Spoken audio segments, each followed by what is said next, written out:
Dr. VTach Show. This podcast is a long-form conversation hosted by Dr. VTach with the top guests in the world of esports.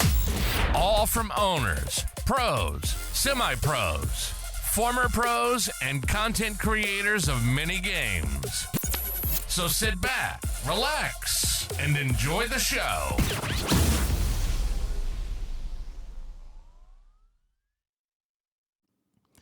Ladies and gentlemen, welcome to the Dr. VTach Show. Well, today we got a special guest, and I'm going to tell you this guy is special and he is tough. Well, how tough? Well, he's so tough he makes onions cry. I'm going to tell you that's how tough he is. He is good. He's a former Element 1 player, Rainbow Six Siege content creator, and very good player. I seen him play while he was streaming. Phenomenal guy, very humble, and has really good skills. And honestly, well, today we're gonna dive in and find out what's going on with our good friend Natrual. Natrual, what's up, man? You're making me blush off the start. I didn't know this would be a flattering contest. Holy smokes. Yeah, there you go. That's all good. I'm doing quite well. How are you, good sir? I'm doing good. Oh, don't call me sir, man. I'm still young, man. I'm still young. So, what you been up to lately, man? How's life? It's definitely a stark contrast of what it was over the summer. So over the summer is a lot of Siege, playing every day for E1, but now full-time student. I go to Purdue University in Indianapolis, so studying full-time, majoring in cybersecurity.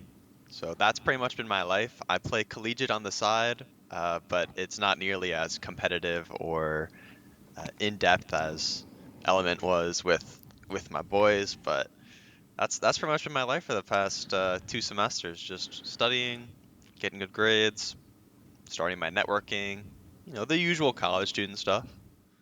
Bro, Purdue University? That is freaking big. I try. I have high goals for myself. But jeez, out of all, man, you got into Purdue. That is really good. Nothing really too good, big. That's a really good university. How you like it? How is it? I mean, you're studying cybersecurity. How's that about? I mean, you got to be really good at math. I mean, what? I mean, that's just like insane. Surprisingly, I only had to take up to Calc 1, and it wasn't even like a full Calc course. It was kind of like a fake Calc course. So in high school, my senior year, I took AP Calc AB, I think is what it was, like the course was called, and it was basically just a repeat of that class, but a little easier. So I kind of just breezed through that class, and now I don't have to take another math course, and I'm a freshman, and that was first semester. So first semester, and I'm finished with math, and I'm like, let's go. No math, no chemistry. I'm living the life. But outside of that, honestly, I think college is a lot easier than I expected it to be. I have a lot more free time than I initially thought I would have. Like, I'm not studying as much as I thought I would, or I'm not, but at the same time, I'm not going out as much as I thought I would. So it's sort of just that balance of, I get all my schoolwork done, I play my collegiate games, and then with my free time, I hang out with my buddies. It's pretty normal, but it's definitely a change from what it was in high school, and how much time I was dedicating to each area of my life over the summer, especially with Element. Why didn't you try to pursue or go forward with Rainbow a career in Pro League?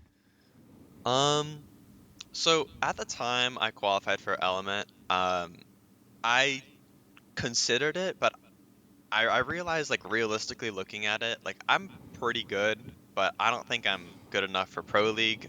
Even at that time, I was even if I had an offer, I'd probably take it and then try to pursue college on the side. But I knew that cybersecurity is something I was passionate about, I wanted to do, and I really loved it.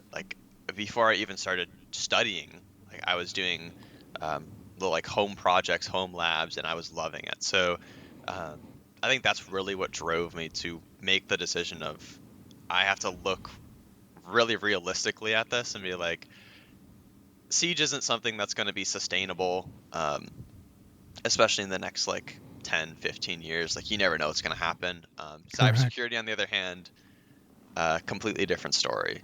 It's going to be a job that we're going to need for the next 10, 15, whoever knows how long Oh, years. So geez, I think forever, forever, yeah. forever since they're going to be computers. Well, it's going to be forever. And then also there's cybersecurity on cell phones because now you download, antivirus and all these software securities for your cell phones, and you're going to need all that. So that's it's very important. Well, that's a smart decision. I seen you play. I seen you when you were streaming, and I'm like, man, this guy's very talented, and I know the pressure that involves and it takes to go into pro league is a lot. You got to play like so many hours, and then you got to play with other players that are just as good as you are, or not if better, so you could keep on advancing because that's the way you're going to advance. And I know you play with a lot of really good players out there. Yeah, that was actually the main thing that like made me decide like I'm going to college. I'm going to pursue cybersecurity. It's like it was the time commitment.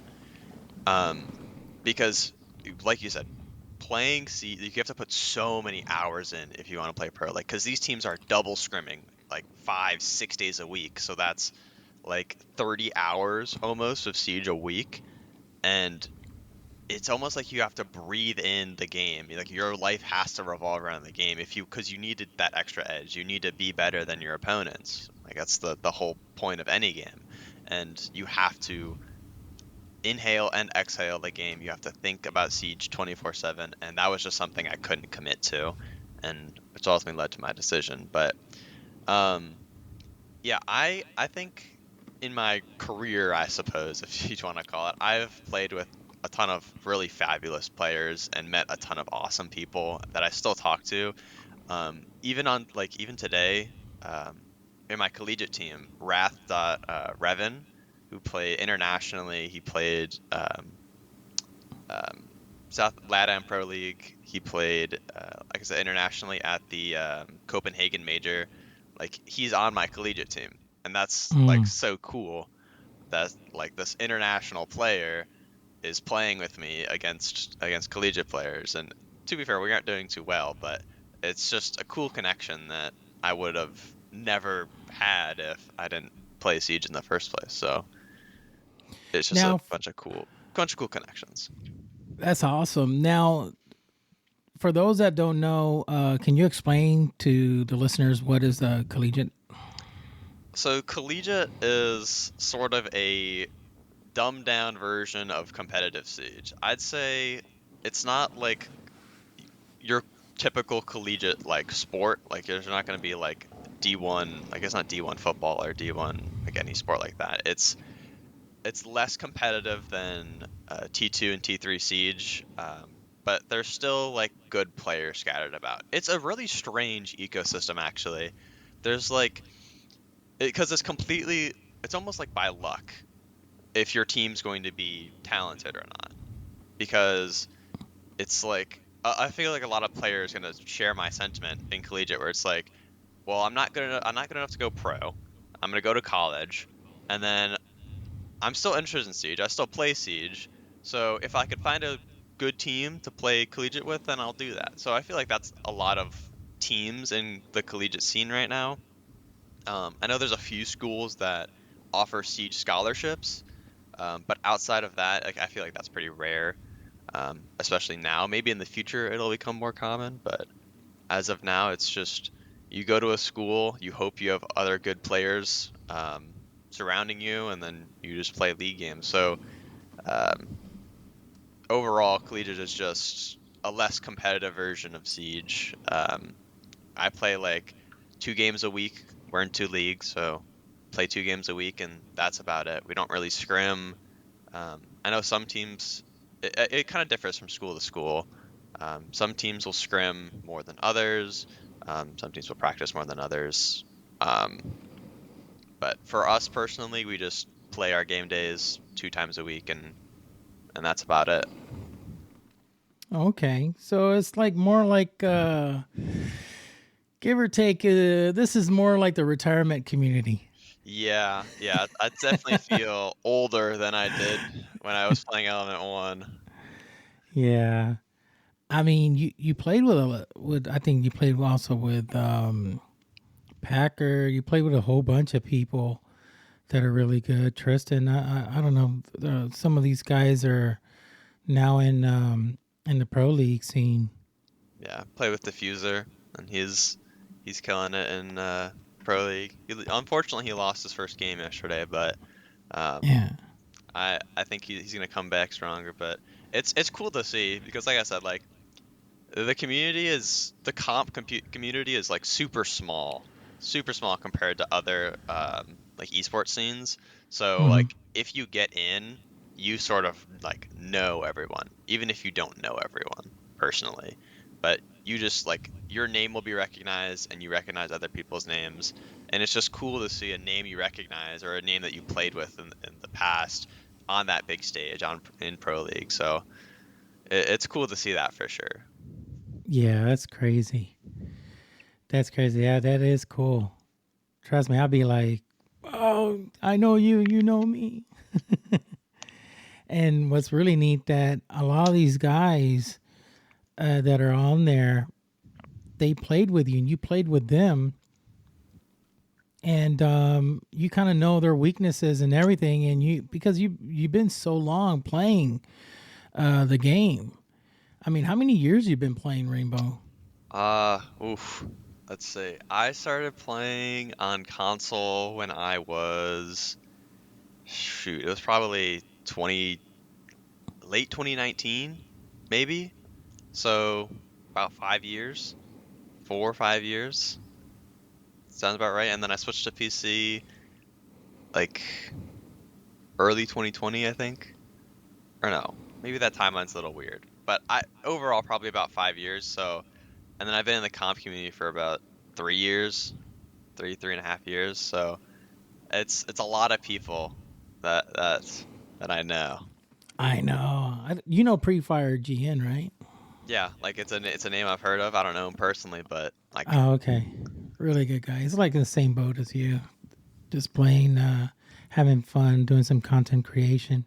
Now, it's been a while you haven't streamed, man.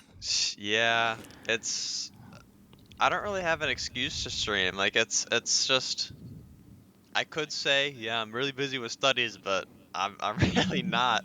Um, like like I said, college is a lot easier than I sought it out to be. So I'm kind of just cruising along. But hey, maybe this weekend I'll cook up a little stream, see what happens. Yeah, I mean, you don't know. I mean, it'll be nice to see you back uh, playing and seeing your skills.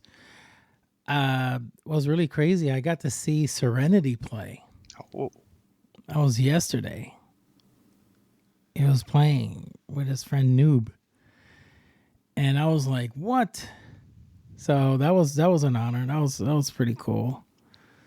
But I kind of hope for him to come back into the content creation. He did took a long time, many years away. I hope you don't do that. I hope you keep on grinding. Now, Natural, how do you came out with your name Natural? that's a good question actually. So if I recall correctly, it was way back when I was like 8 or 9, and had to come up with a Minecraft username. Like, we're getting Minecraft. I gotta get my own account here. What are we thinking? So my first ever username, I'm a natural 123. Kind of Hmm. electric, if you ask me. And then from there, it stemmed to obviously the shortened version. Um, but yeah, that's sort of the origins. I just thought it sounded cool and like, yeah, I'm a natural, no biggie. So that's the origin of that. That's cool. So you first started on console. What console you started? Was it PlayStation or Xbox? I played on the Xbox, and I got like Plat 3 with some of my real life buddies, and then from there just like, well, time to go pro. So I got a PC and started my grind. Wow. So it was a big difference going from controller to mouse and keyboard. Yeah, I don't really remember those days because it was like a couple months after I got my PC is when COVID hit. So Mm. I was like inside all the time, and I'm like, well, nothing better to do than just hunt for 5 hours a day. So I think I picked up on mouse and keyboard really fast, but that's just because I had the time to, because I was just Yeah. putting in like 5, 6 hours a day of literally just aim training. So um, I think I picked it up faster than most people. But it was definitely a switch. I remember like I was pretty frustrated, and like I had a really like janky setup. I had like it was a tiny mouse pad, absolutely tiny, and I played on like 3200 DPI, like 6060. It was incredible that I was able to control my sensitivity, but I made it work for the first couple months. Then I'm like, okay, this is ridiculous, and so I bought some new peripherals, but yeah, that was how my Switch came about. But it's strange. It wasn't like most people. Most people, at least nowadays, are like console switchovers is the term, and like they're really popular, really good on console, and they switch over to PC, and they immediately become like known in the comp community and start getting eyes on their name. For me, it was different. I wasn't that good on console, like I said, Plat 3. Switched over to PC. Plat 3 is good. I mean, that's where I'm always stuck at. I'm always been a Plat player. But Plat is a good decent. It's pretty good, but like my game sense was there, but like the mechanics weren't where they needed to be. But Mm, and I had nothing to do in the comp community.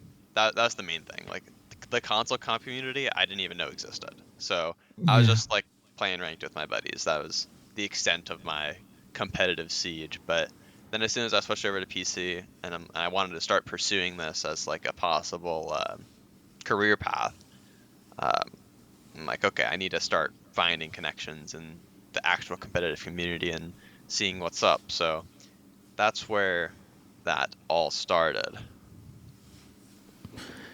Wow.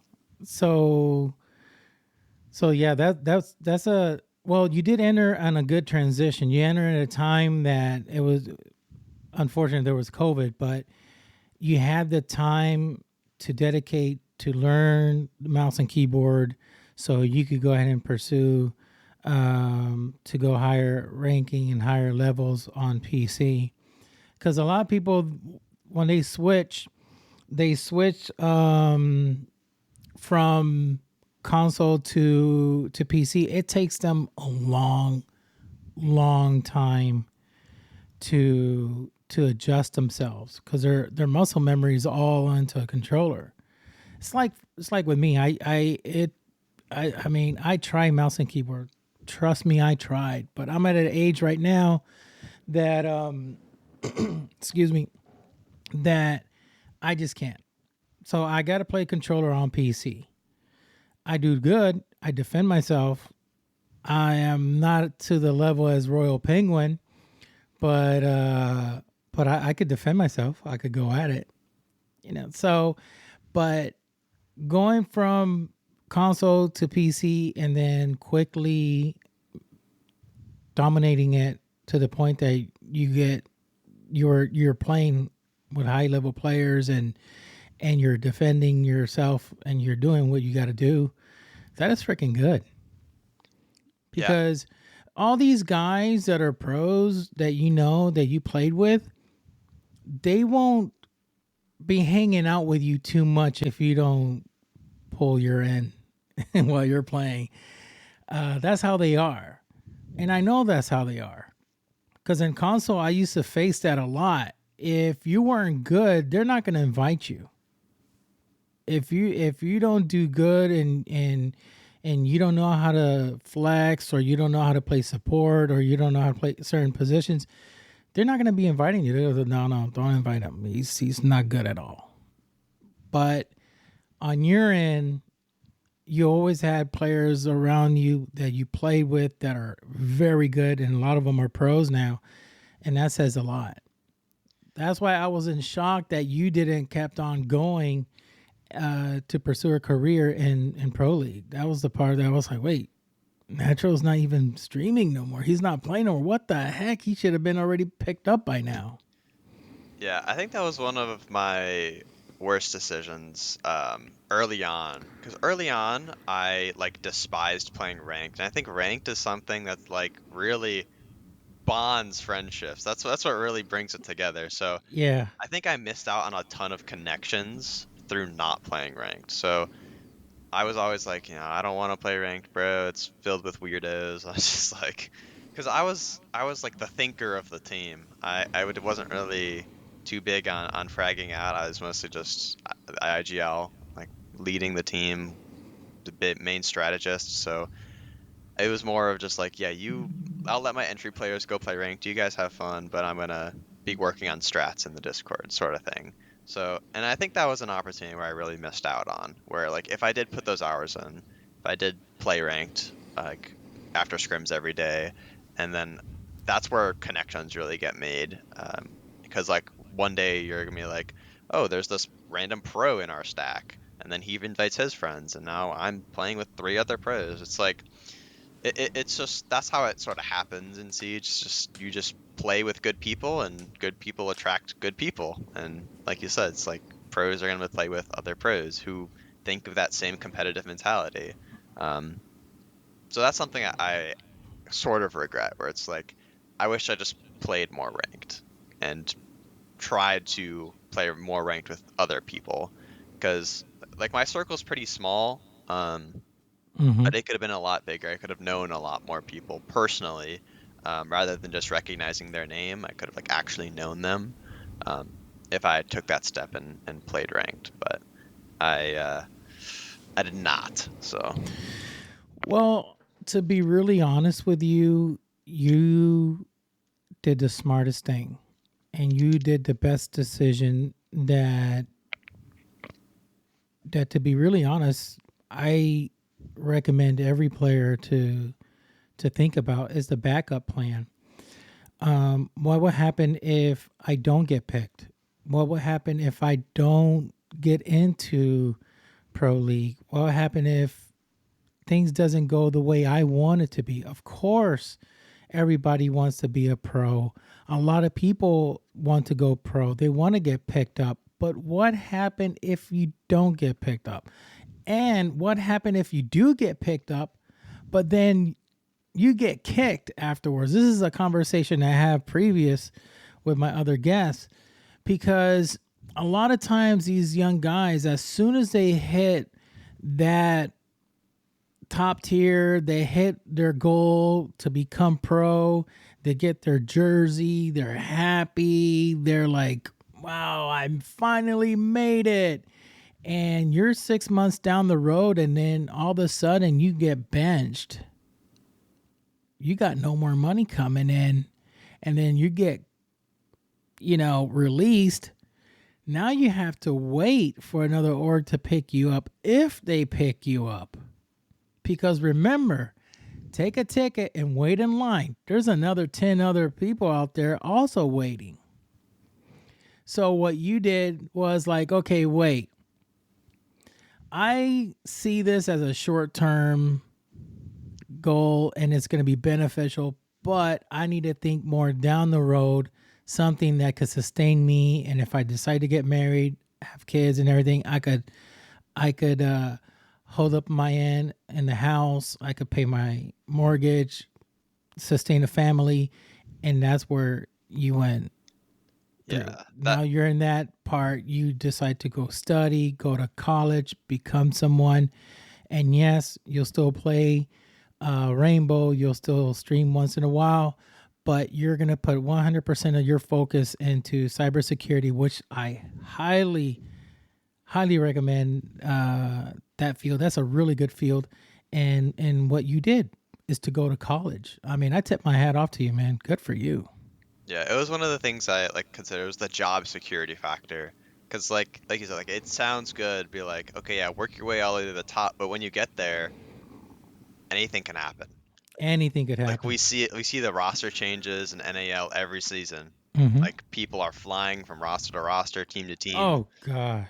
Like people are getting benched left and right. Like there's drama, there's so much like weird stuff that goes on. So it's like it sounds really good. Like it's a fairy tale job almost. Like yeah, I get to play video games competitively and make money, but in reality, it's very sketchy. Not sketchy, but You insecure, I know, suppose. my recommendation to a lot of these young guys that hit the pro league and they make it, fine, you're wearing a jersey now, but you better really put a lot of effort and hard work on content creation, because if things doesn't work out, at least you can make money on the other end on streaming.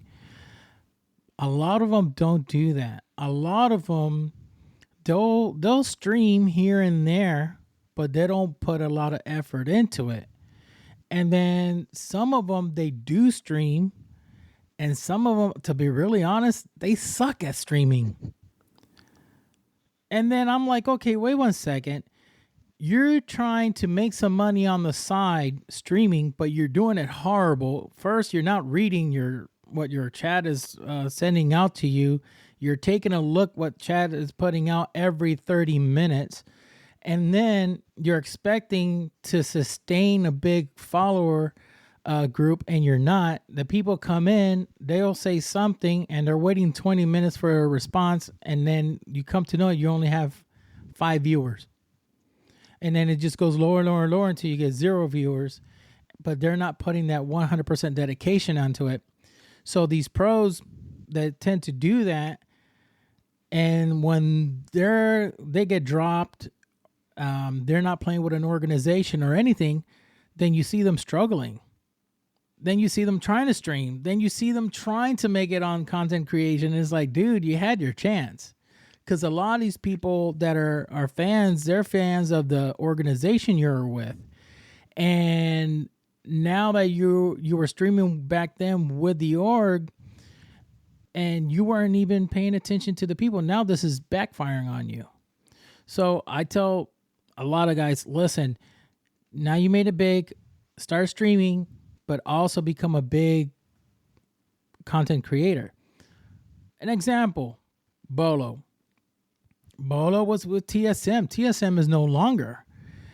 Bolo, he continued to stream and do his content creation, and he still sustained his followers. They keep on watching him. And of course, he's a phenomenal player, and they'll just keep on watching. And he just makes money on the side, makes his money while streaming. A lot of these guys, they go into pro league, but they don't dedicate too much on that back end. That's a safety net. I always say that's a safety net in case things go wrong. You have your safety net. You got your content creation, and you got your other side to make some money. But you, and very few that I know, like say, hey, okay, I gotta put myself on top of land and not be floating around. How am I doing in content creation, and where's my future in pro league? Okay, this is where I'm at. This is where I see. This is how my channel is growing, or my channel is going this way. And then you went ahead and said, okay, wait, I'm going to go to college. Forget that. I'm going to go to college because I'm going to get a degree, and immediately, hopefully, Norton will hire me and I'll go work for Norton. Yeah, like you said, like a lot of these pros, they are under these organizations, and people love the organizations, but to fans, the pros are just names. So the goal is to make that name a personality, and then from there, turn that personality into a brand that you can build and extend. Like Bolo did that Bingo. fantastically. He came into Pro League with his name, with his personality, and with his brand already established. So once he made it there and people found him through TSM, they immediately fell in love, and he just gained more and more traction. So, and I think people in the comp community would enjoy more pro content creation, because it's like there's what, 50 people who in the entire world that are playing in the North American League. 50. Mm-hmm. If people saw like the amount of work and effort that got put in, if there was a way to demonstrate that through content, like raw scrim clips and pro league clips, and that's one of the reasons I enjoy that NAL's online now, because immediately after the game you get to see like that awesome clip you saw Kino just hit, and he just posted it on his Twitter, and you can watch it and you can hear the comms and the excitement and the passion, and that's something that really, I think a casual fan at least would enjoy, seeing the other side of the game, seeing the competitive side, what these pro league players actually do and what they're actually like inside of the server. And then when they're not playing, and like you said, like when they're streaming, they need to develop a personality. They can't just be a robot that plays the game. Like, interact with your chat, be a normal person, right? Correct. And then once you build that connection, then you start to gain traction. People start to enjoy not just your content, but also you as a person. Yeah, they'll start falling in love with you, and then then the thing is, they will stick with you thick and thin. They will be with you for forever. You know, they will be with you in your decision of continuing content creation for many years, and that's how loyal they will be. You can see how things have grown for an example for Jinxie. Mm-hmm. Jinxie is not a pro, but let me tell you, he is that crazy and that goofy that people just fell in love with him, and they like that. I mean, his style is not my particular taste. I have entered his channel while he's streaming. Is a little bit too chaotic for me. I'm more of a laid back type of person. I like to, see things, and I like to, talk to the streamer, to the player, and get some feedback. But once they hit like thousands, or they have upon thousands of people on their stream, it's just like really impossible to ask a question, because your question is going to fly by like so fast that it's not going to give him time or her time to even look at the what you posted. So Jinxie, obviously he did something very creative, and he still is crazy as it is, but he is doing something right.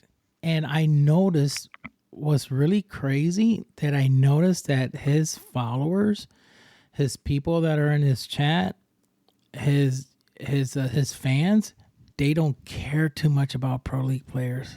Mm-hmm. Yes, they see him play against Bolo or played against Shaiko and all this and that. Yes, they know that, but they just really don't care.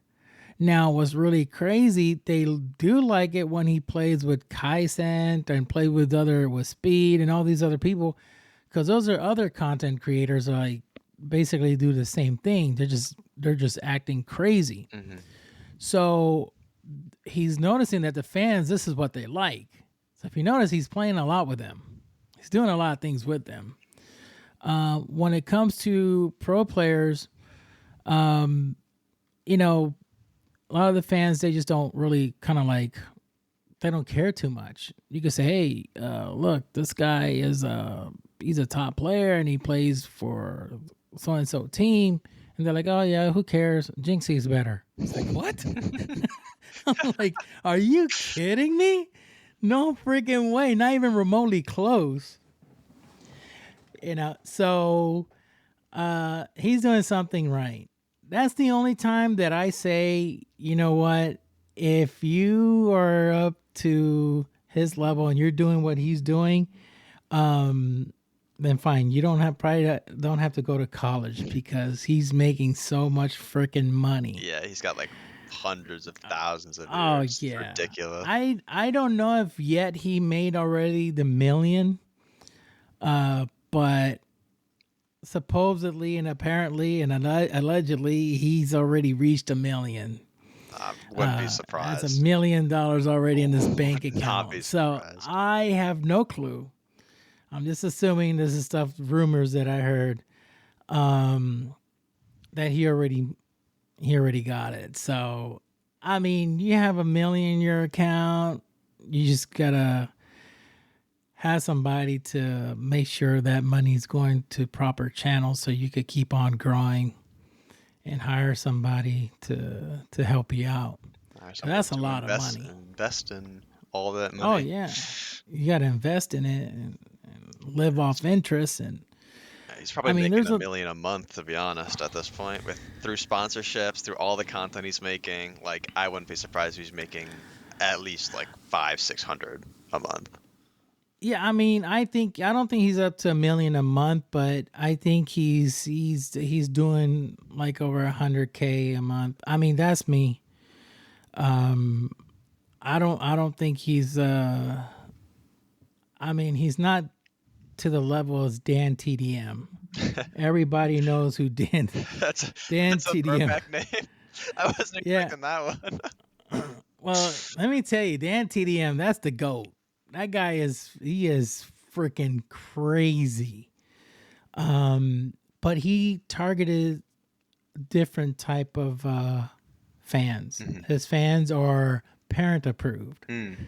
They're the one he'll go and stream for youth, for kids. So a lot of parents see him and they're like, okay, that's a friendly channel, a safe channel. My kids are allowed to watch it. But this guy, he's Crazy. He's something else. He's crazy. Oh, yeah. I mean, I'm gonna check out right now. I'm tell you what's his following. Dan TDM. I was looking up on this guy. He has but Dan TDM has 28.6 million followers on YouTube. Holy smokes. 28.6 million followers on YouTube. So that right there should kind of and Jinxie has, let me see, I'll tell you right now, 3.14 million. So who's the big dog? When we come to, content creation and fan base and money, Dan TDM. I mean, that's me. That's my opinion. There's always a bigger fish. There's always a bigger fish. There's always a bigger fish. I mean, it's just it's insane how these people go about in their career. Right now, Jinxie doesn't even have to go to Pro League. He doesn't even have to pursue that route. He's making the money. Yeah, he's definitely, and he's still playing Rainbow. Yeah, he's definitely more of a personality streamer than a video game content. Like people don't watch him for his Siege gameplay. That's for sure. Yeah, they're not like, okay, wait, he did that, he did this. Okay, I'm gonna do that too. I want to learn that trick and let me jot it down and let me practice it and learn it. No. Yeah, if they want to do that, they'll look at Shaiko or they'll look at Bolo. They'll look at some of the pro guys. But yeah, it's more the character he puts on. It's like with Dr. Disrespect. Mm-hmm. Now, Doctor is a good player. Don't get me wrong; he plays good, but is more of his character is the way he is, the way he presents himself. That character when he puts on that uniform. So now that he's doing that on YouTube, but till now, Dan TDM is top notch on that. Dan TDM also plays Minecraft, and you used to play Minecraft, right? Yeah, I loved DDM growing up. I always watched his new like mod reviews or whatever he was doing, and like again, it's a kind of a I found myself in Minecraft in a small community. I played like not competitively, but Mm-hmm. there's like competitive like faction servers that I'd always play. I've always had a competitive nature to me. Like growing up, I played hockey, so like I was always playing like 3-5 times a week, whether that's practice or games. And then even now, I play in a men's league, so like I still play competitively. Everything I do is competitive, so I've always had it growing up, and then naturally, no pun intended, these close-knit small communities have just formed around me because it's like-minded competitive people all in the same place. Wow, that's pretty cool.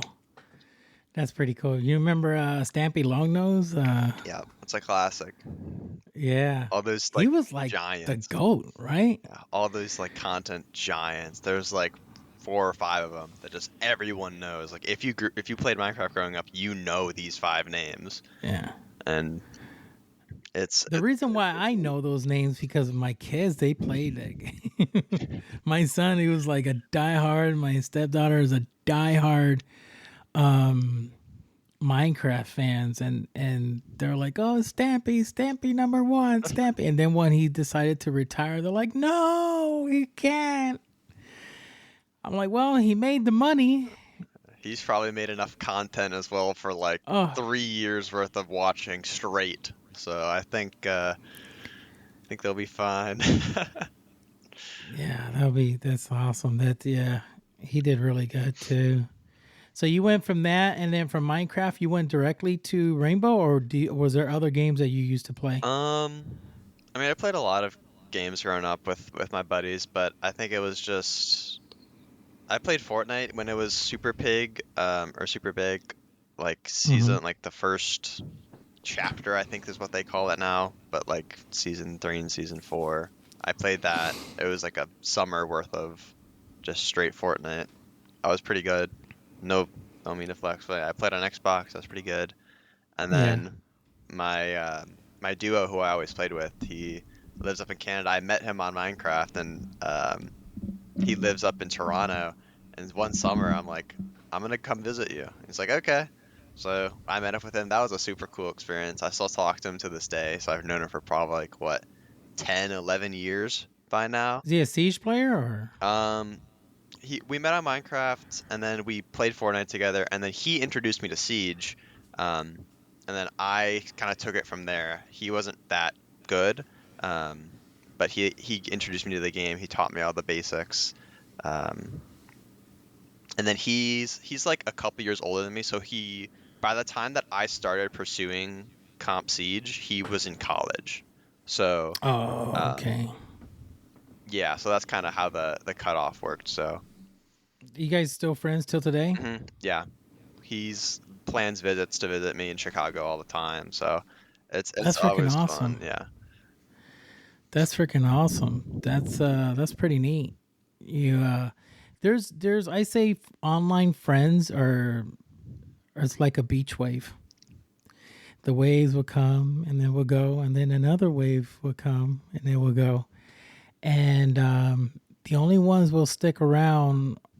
You could count them with your fingers. Actually, you could probably say like 2, 3 people that will stick with you, and for years and years and years. I knew two buddies that were like that as well, that I met on Battlefield when I used to grind really hard on Battlefield 3 and Battlefield 4, and they were like best friends. They inseparable. I mean, these guys, they always when they play together, and they were like the number one chopper crew.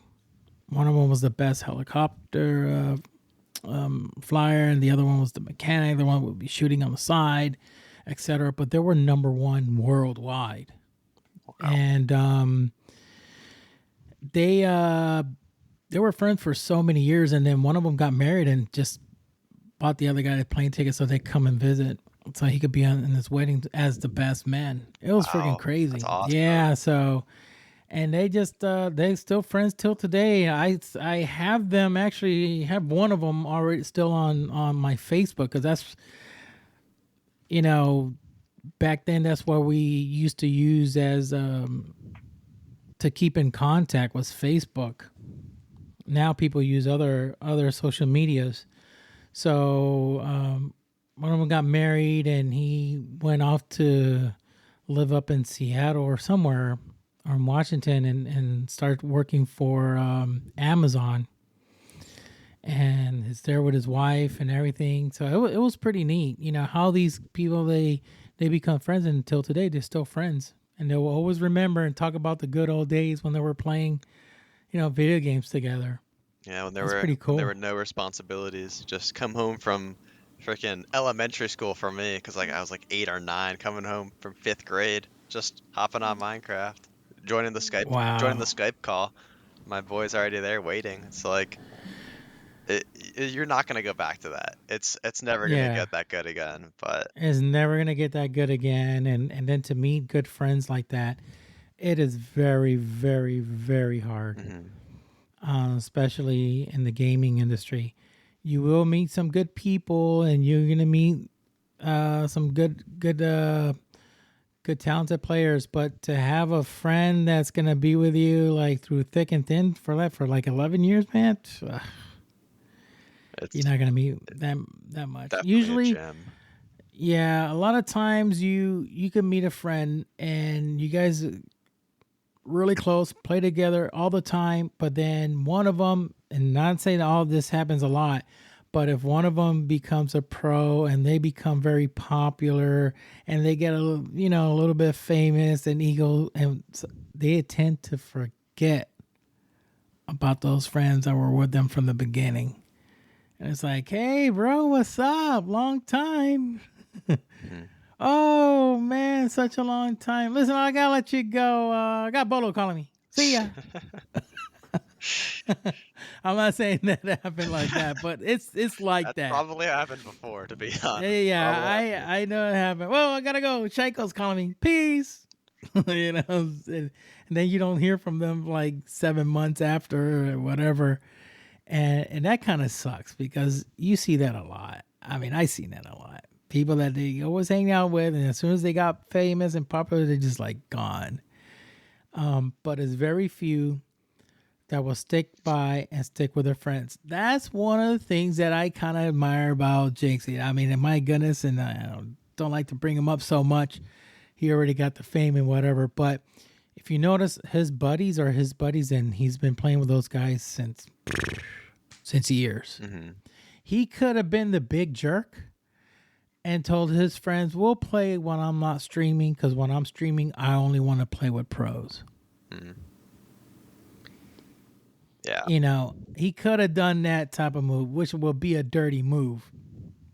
But he didn't. He always plays with his friend Stompin'. He'll play with Royal Penguin. He will play with all these guys that he knows for many, many years, you know, so he hasn't changed, and that's the part that I kind of look up to and I kind of like. I said, that's freaking cool. A lot of these pro players, not all of them, but some, there are very few out there, that as soon as they hit pro, some of their buddies will, and they're streaming, and say, hey, can I play with you? And say, oh man, not tonight, not tonight, not today, another day, I'm playing with so-and-so. And he's playing with a couple pro players. And they're like, dang, man, what happened to you? Yeah. You know, and then you kind of like, whoa, I think the conversation here is going to get good. Yeah, as soon as people turn pro, they turn their friends into fans, and that's Yeah, the problem. they turn their friends into fans, and their egos, man. That's the one thing I hate. I hate the ego. They get this high ego in them that I'm like, you know what, screw you. I don't care. Yeah. Like, one person that I really admire in the pro scene is Kino. He's like such a humble guy. He's so Oh, yeah. kind. Like, Me and my buddy Spider, like we played CS:GO with him like a couple of times, and like when he was on XSET, we always played CS:GO with him. It was like a summer, we just grinded. It was super fun. He's a super nice guy, and it's like I wish more pros were like him, because like you said, it's like the ego. As soon as you hit pro, you think like the world revolves around you, but it's not necessarily that way. Like you can still be super talented. Like I said, 50 people in the entire world playing in this one league. You can still be super talented and be a nice person as well. It's not entirely too difficult to be a normal and a kind person while being incredibly talented as well. But Kino is a very, very, very. I mod for him as well. He is like really, really genuine, really cool guy.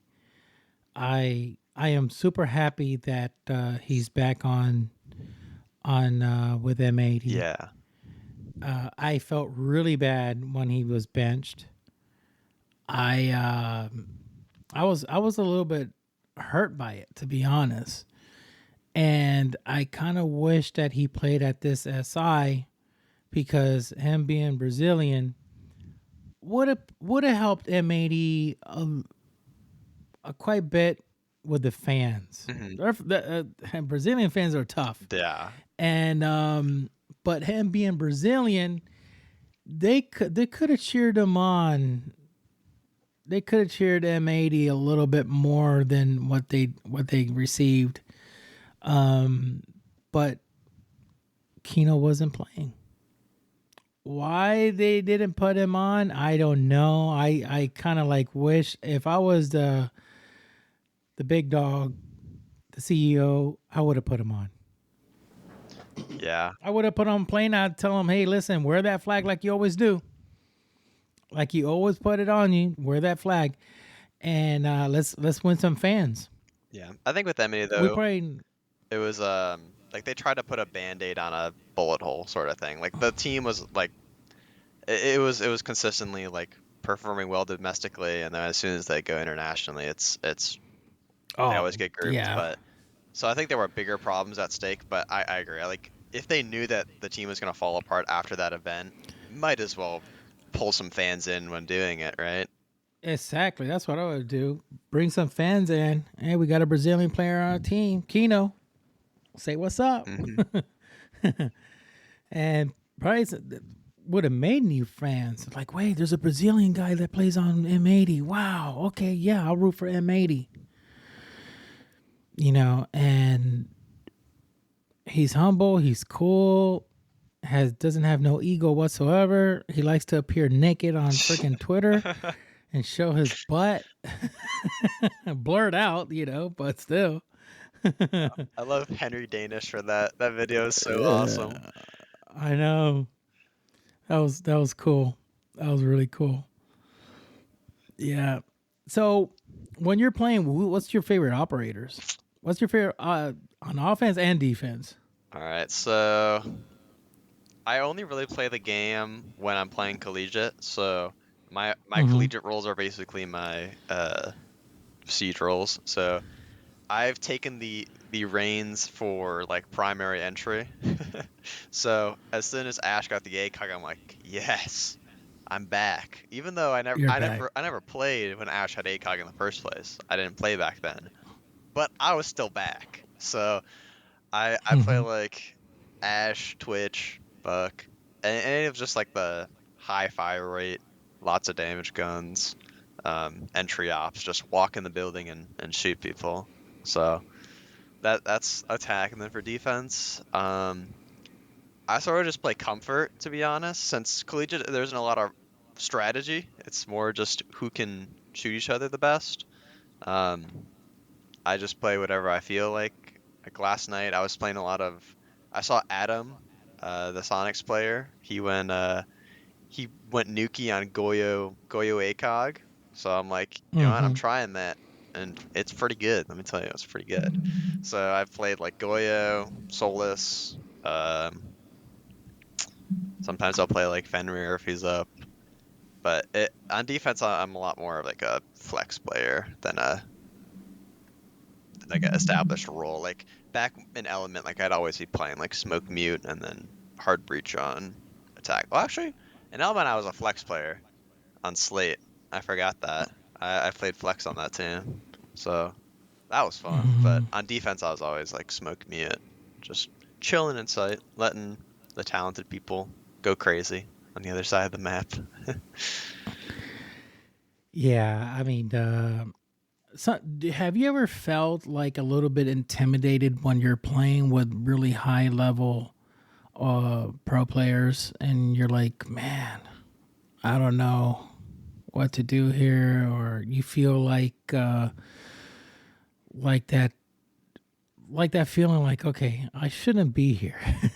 Yeah, Have you ever like a felt like identity that? crisis. No, it's like, okay, wait, these guys are like really freaking good. I hope I don't make a mistake, and then you feel like you're on your eggshells, like walking on eggshells. Not really. Whenever I'm playing with people like I almost look up to in a way, like going back to like the Kino CS:GO example, like that was a really Hmm. surreal experience for me. But I didn't like psych myself out. I just like was normal. I was nice and like we had a really good time. And regardless of if we won or lost games, it was just the memory I want to keep for myself and I hope to keep for Kino was just yeah, that guy was cool. He was a nice guy and we had a good time. So and that's what gaming's all about. I feel like especially on the competitive side of things, like the notion of gaming can be like toxic, super high Oh caliber, gosh, yeah. and in reality, it's all about just like having fun and making memories that you can look back on. Like I always compare it to like Minecraft when I was 10 years old, 9, 10 years old. I'm just like no worries. I'm just hopping on the game to have fun, and that's what it was all about. And I had a similar talk to slate towards the end of the season. Like we were on, I think it was like our elimination game. We were like 2-2. I don't know if it was against Carnico or a different team, but it was like, guys, because our scrims were really like, there was tension. You could tell there was tension. Like people were frustrated because we weren't performing as we wish we would. And like, Mm-hmm. guys, we need to start having more fun because when we qualified, we were a pug stack essentially. Like, I don't know if you remember, but I had retired almost Mm-hmm. in So to speak. so to speak. I had retired in January of that year. In January of 2023, I'm like, okay, I'm gonna go to my senior year of high school. I'm going to I just started dating my girlfriend, so I'm like, I'm just going to spend time with her. I'm gonna get my life together. Well, I already knew what I was going to do in college. I'm like, all right, I'm gonna spend time with my girlfriend. I'm going to start working on some home labs and projects. I'm going to get ready for college and start getting my priorities straight. And then 6 months later, in June of that same year, Rival DMs me on Twitter and is like, hey Noah, guess I have an opportunity for you. You wanna play in these random quals, these random Element One quals? And at the time, I didn't know what Element One was. Like I didn't know that was Mm-hmm. CL. So I'm like, sure, bro, whatever. And Oh so my so we had a god. pug stack. We scrimmed one time, and then the day of the quals, one of our guys, center, he wasn't able to make it. So we had last minute subbed in Spider, my buddy, and Okay. so we played with those two quals. We made the close quals and we made the league, and that Wow. it was an incredible feeling, knowing that like and we did it all off of vibes. Like we had no strats. We scrimmed one time, and we just played the game as friends, and we just had a really good time. And That's that is and don't mean to cut you off. That is the way to win. A lot of times if you're trying to play with a lot of strategy and try to go here and go by the book and let's do this and let's do that, you end up losing because you're playing tense. Now, you guys, I felt you guys were playing like if you're playing a rank match. Let's just have fun. Who gives a crap? yeah, Let's just go in and start shooting, having some fun and laugh and everything. And you guys are playing like basically like if it's a rank match. And all of a sudden, like, wait, guys, we freaking won the entire thing. Like we made calls. We're in it. Like what? Yeah. yeah, It's like because you're not stressed out. You're not to the point that you're playing tense and you're playing like you're walking on eggshells. You're just like, who gives a freaking crap? Let's just have a good time. And obviously, team chemistry is a key. Hmm. If there is not team chemistry, bro, it's not gonna go nowhere. Yeah, and I think that was the biggest difference. Like we knew what was on, like when we were playing quals, like especially close quals, those two best of threes on like that Sunday. Like we knew what was at stake, but we didn't really let it impact us that much. We played how we always did, and we just had a blast, and by chance we made it. And then as soon as we made the league, that's when things changed because like we're like, okay, we have to perform, we have to do good, we have to do this and do that, and we have to scrim these amount of days and all of that. And so I think just that difference in mindset is what really I think was our downfall, to be honest. That first game we played wild card against JJ, and like we were having a good time. So and we won that game, but the Wow. further we got in the season, the less of that we sort of experienced, and there was sort of like this unnamed tension within the team, especially during scrims. It was just like it wasn't that people stopped caring. It's almost as if people started caring too much, and that's not necessarily a bad thing. But we were sort of just on different pages. Like I wanted to, like I was in it. Like I literally just came back from 6 months of not playing the game. Like I just want to have fun with my buddies, and I know that it's important. And it's not like I didn't try any less hard, but it was like I said, just that difference in mindset, which is what really pulled us apart. And like I said, it all comes back to why are we playing this video game? I was playing it to have fun and make really good memories, and that still happened. Like that moment that we qualified was one of the happiest. Like I was so happy because at that point I really hadn't done anything in my comp quote unquote career. It'd just been Mm-hmm. like T3 league here, T3 league there, but like this was like the first substantial thing I've done. So it was a great feeling, and I'll remember it for a long time. But I just urged my teammates to remember that feeling, that moment that we've all been working for. It was built on the foundation of having fun with each other and just enjoying the time, as opposed to sort of like slamming our head against the wall trying to like strategize and work really hard to win. But yeah, that's my piece. That's crazy. That I mean, that's really crazy, and it's so true, Natural, because a lot of guys, they when they play and they're trying to compete, they get really tensed up, and then having the good time, having fun with players that you get along with really really good, and you end up winning. You will always remember that moment. You were always gonna cherish and remember that moment, how you guys came in about and won it.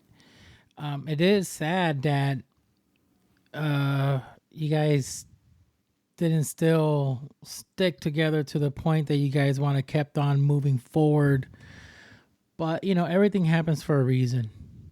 Everything happens for a reason. And now you're in college. You're doing studying cybersecurity and all that stuff. So now, I'm meaning to ask, how many years is a study for cybersecurity? Is like a 3 year, 4 years, or Right now what? I'm going for a 4 years bachelor, but my school offers a 4+1 master's program. Mm-hmm. And there's also a scholarship called CyberCorps that the government offers. So if I get the scholarship, then they basically pay all my tuition. And then Whoa.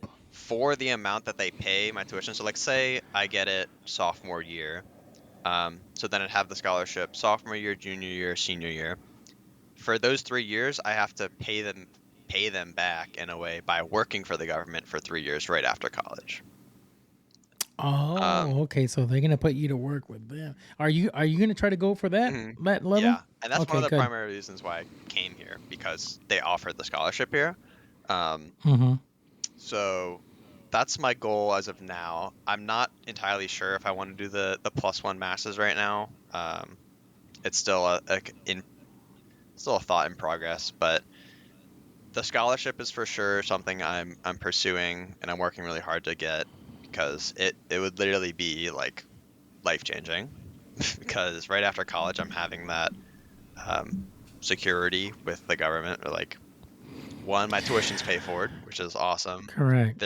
They also give me like stipends as part of the scholarship, so like they're giving me like, I don't know, it's like 3,500 or something for like personal, like I could buy like a server, I could buy like another laptop, like whatever. If it's school related or like cybersecurity Yeah. related, then they'll fund that. So it's an awesome opportunity, and I'm really looking forward to applying. I can't apply until second semester of sophomore year, so I still got another year until I'm able to apply. But until then, I'll be working hard. Yeah. How are you, man? This is my suggestion. If you're able to work for the government, you got it made, man. That's top tier. Yeah, That's top tier. I mean, unless you get hired to work for like, let's say McAfee or Norton, work for these other industries, they're good. But I think government, it's that's where it's at, because they get attacked all the time. hmm yeah, And for you to go with them, I know you're gonna get, all the benefits, and you'll get all the government assistance, all the stuff that you would need to live on, and to have your own, you know your own housing. I don't know if they would provide you with other, like, if they, let's say for an example, they transfer you like they do with the military. If they need you, okay, I need you in California, or I need you here. I don't know if they provide all that stuff, all the help that you would need to be transferred. I'm sure they do if you work for the government. yeah. I think how it works is, so I'm in the cybersecurity club at my school, and some of the seniors like that are in this scholarship program, what Hmm. they've said is they give you like 4 or 5 options around the country, like where you want to work, and so you get Oh, to okay. choose one, and then like, I'm not exactly sure if they fund housing, but I think that the pay is substantial enough where like you can afford You your could own live off. housing. Yeah, But that's crazy, man. That's pretty cool. That's pretty cool. I mean, is it true that you have to basically become a hacker yourself to be to know how to catch these hackers? so, funny It's like question. they convert you into that or something like that. So, under the umbrella of cybersecurity, there are a million different subfields that you could go into, but in general, it's split into red teaming, which is the offensive security, so you're breaking in, and blue teaming, which is the defensive security. You're trying to stop the break-in. My interest has been red teaming, breaking in.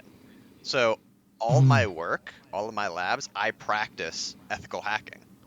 So I'm mm. essentially putting on the ethical hat when hacking into these websites and these businesses, and then I go and tell them, hey, this is what's wrong. This is what you can do to fix it.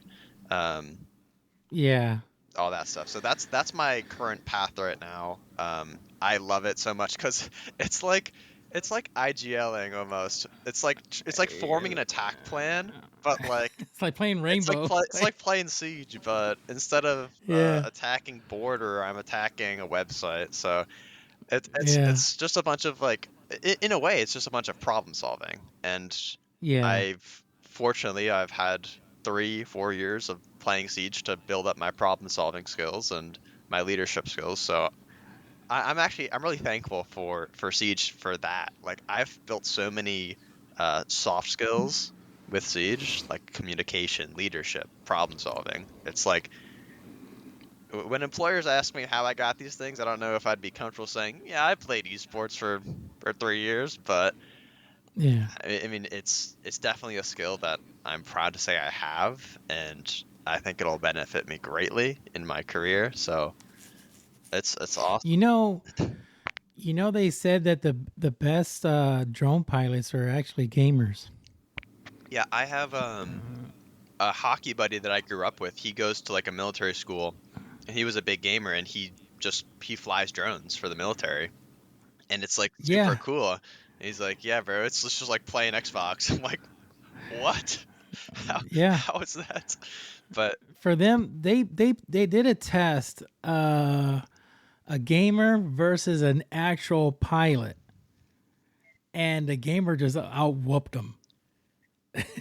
yeah, I mean, Out whooped the guy on a drone, and they were like, "Whoa, how can this be?" And they're like, okay. it's just the hours that So, go into it. It's just like the muscle oh memory. yeah, you're playing video games and you're using joystick or whatever or controller, and operating a drone for you is like a breeze. It's like, oh man, I remember this is on Call of Duty. Whoa, this is on Yeah, I've seen this Battlefield. one before.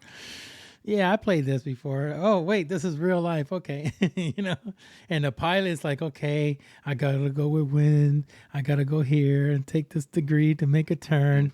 And the gamer's like, forget that. I'm just putting full throttle. Let's go. So yeah, they that was something I forgot where I saw that. I think that was on YouTube or something. They were talking about, or Netflix, about these drones, the pilots. They're just one side of the country and they're just flying another place. It's wild. It is really wild. So is there things that you could talk about with cybersecurity? Is there like a new type of virus are out now, or is everything the same, like the Trojans and worms, etc.? Um, yeah, so there's a like every day feels like there's like a new vulnerability, a new breach, like this new company gets hacked. But one thing that was really interested me recently that I've done a little bit of research on has been uh, AI powered phishing. So phishing is just Mm, voice phishing. So like your typical like phishing emails that you get, click this link to win $1,000, like that sort of thing. But they do it over the yeah. phone. Um, that's what phishing is. So it's just using that immediacy and like credibility of a human to manipulate you is basically the concept. But the new thing that they've been doing is um, you remember like a couple months ago, maybe it was longer than that, but like when like the president gaming sort of like AI voices came out and people were like, um, Donald Trump plays Minecraft and like Obama, Biden, and Trump all play Minecraft. Did you? No, I didn't. I didn't get to see this. Is that on YouTube? Yeah, it was a big thing for a Yeah. couple months, but they basically just took like voice clips. So obviously these three presidents, they speak a lot. Mm, They're big public speakers.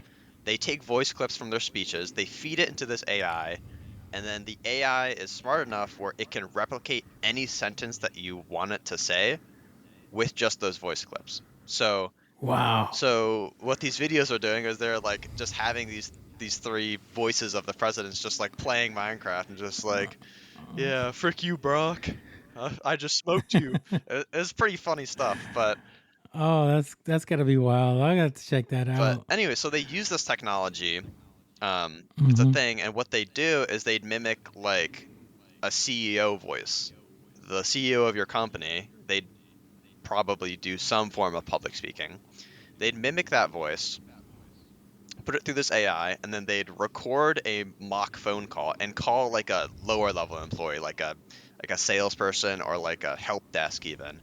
And then with the CEO's voice, they'd say, "Hey, I need you to tell me my credentials or my password or something of the sort." And Oh these God. help desk people, they're almost intimidated by the CEO's voice because they know the CEO's voice and like, "Oh, that's the Correct. CEO.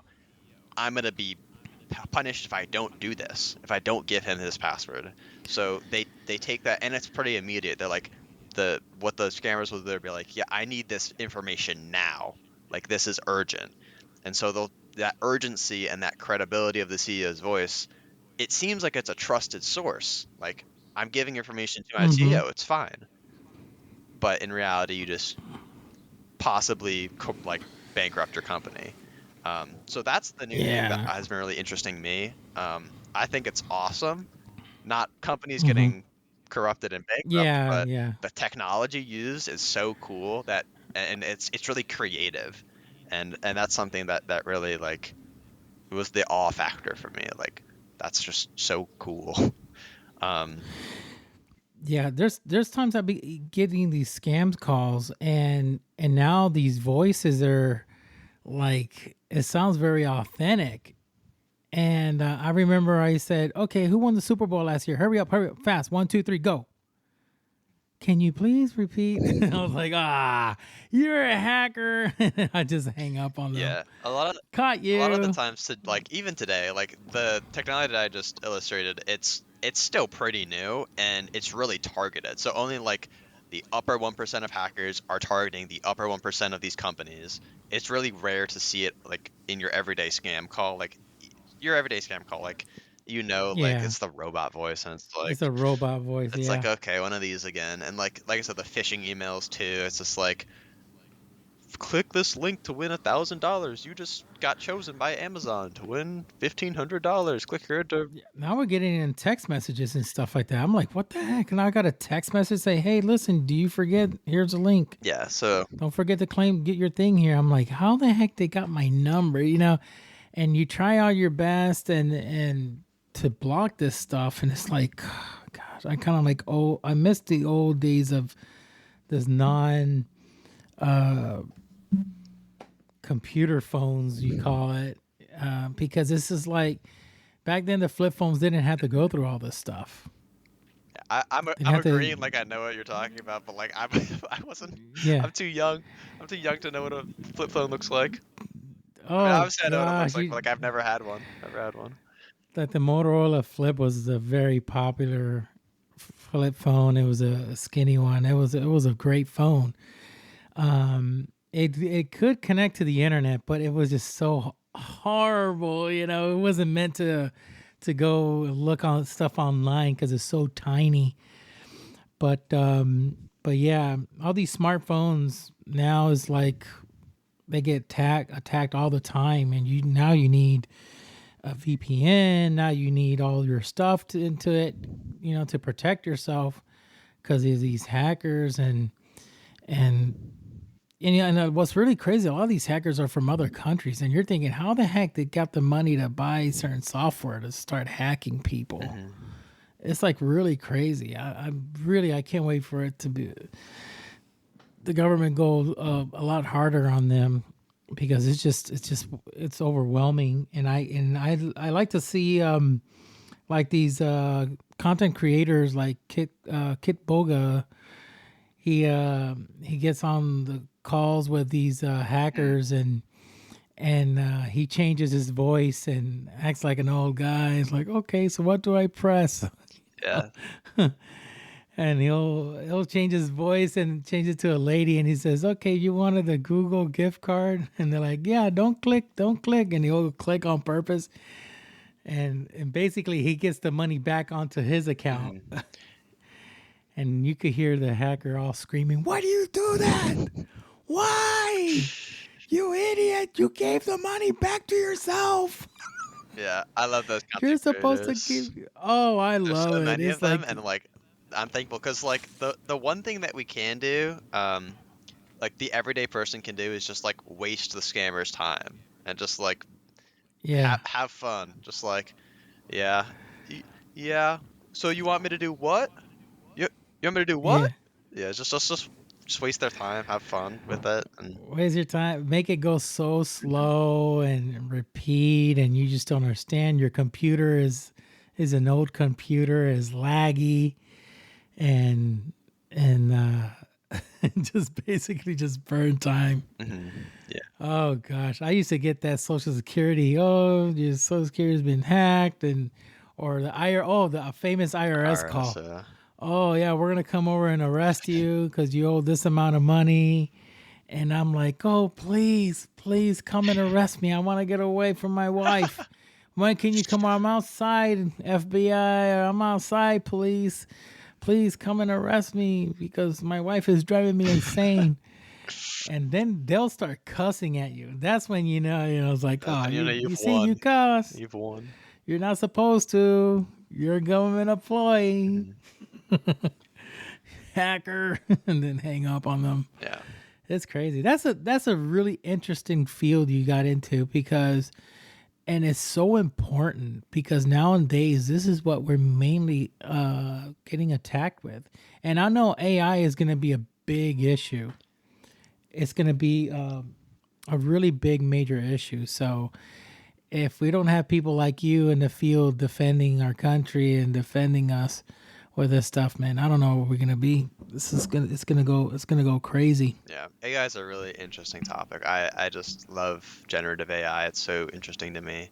But it's going to be a powerful weapon for both sides. Like, yes, the attacker's going to be able to use it to do these like phishing calls, but at the same time, the defenders are going to be able to use AI to detect them faster, more efficiently, like have a higher percentage rate of detecting them like correctly. So yeah, it's going to be a powerful weapon for both sides, but I'm intrigued to see how it turns out. Freaking crazy, man. That is crazy. Well, Natrual, I know you told me you were time limited, so I don't want to burn so much time on you. I'll bring you back onto the show. This won't be the first and the last because I really want to get updated with all the security and cyber security and all this stuff and what can we do to defend ourselves. Before we go, is there a software you recommend? I know it's not sponsoring anybody, but is there something that you recommend? Do you recommend everybody make sure they have a VPN or make sure they go with certain a brand antivirus that you recommend, a security that you kind of like recommend the most? I think the biggest thing is to just like always think twice before taking action. Like if you get one of these calls, if your CEO is asking you immediately for his password, just like think twice. Like, why is he doing this? What's the purpose? That's the first thing. Think twice always. The second thing, software wise, I'd always recommend a password manager. There's a couple out there. Like there's LastPass, 1Password is really good. There's a bunch of them out there. Just search password manager and you'll find them. And then yeah, I'd recommend a VPN as well if you can like afford it. Some of them cost money. I think some of them are free, but VPNs are just always it's like a safety net almost. It's always good to have. There's really no downsides. So always think twice. Use a password manager and a VPN if you can. But yeah, that's the 3 pillars I'd recommend. I use the Norton 360 for gamers. Mm-hmm. It's a gamer edition. Norton's because it optimizes your PC. It does come with a VPN, but it sucks. Yeah. I mean, it's horrible. So what I did was I just got ExpressVPN, and I love that one. That one doesn't make me lag. I could choose wherever I want to go, and it just runs really smooth versus the one that the Norton came in. But yeah, that's the antivirus. The security I use is the one for gamers. Because there's some others I know that are really heavy on your PC, and it'll make it slow down.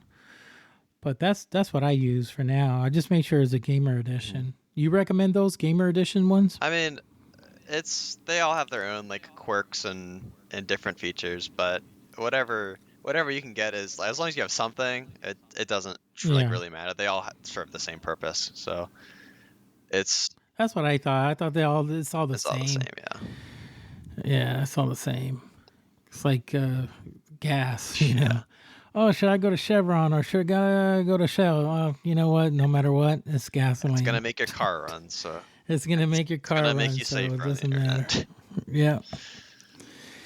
Okay, well, Natrual. Well, thank you so much for coming on the show, and I always give everybody like a minute to speak.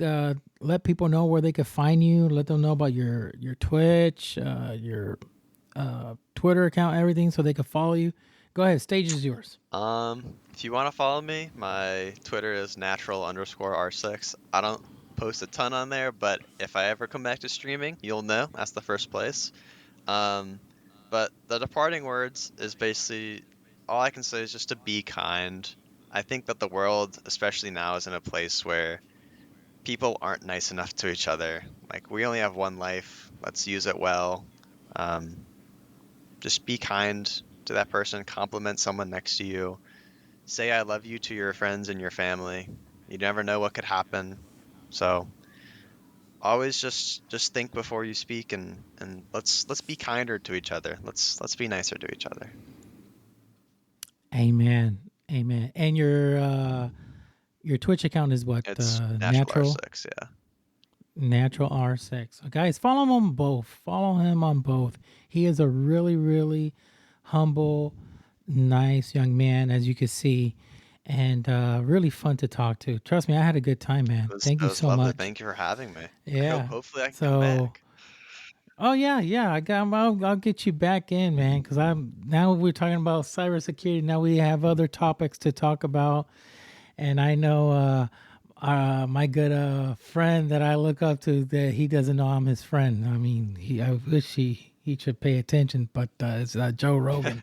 He talks a lot about this stuff. He gets people on board and talk about AI and all the security stuff and all the stuff that's going on and what to do to prevent and to help. So it's a cool topic, man. I like that. Okay, Natural. Well, take care, man, and I'll have you back soon, man. So stay well and keep on doing what you're doing, man. Thank you so much. Of course, man. Lovely. Have a good one. Okay, folks, it is that time. So thank you so much for listening and for tuning in to the Dr. VTech Show. Please don't forget to click follow and give that 5-star rating. Whichever platform you're listening to this podcast. Well, guys, take care. God bless you. Peace. Thank you for listening to the Dr. VTech Show. And don't forget to follow and give 5-star rating.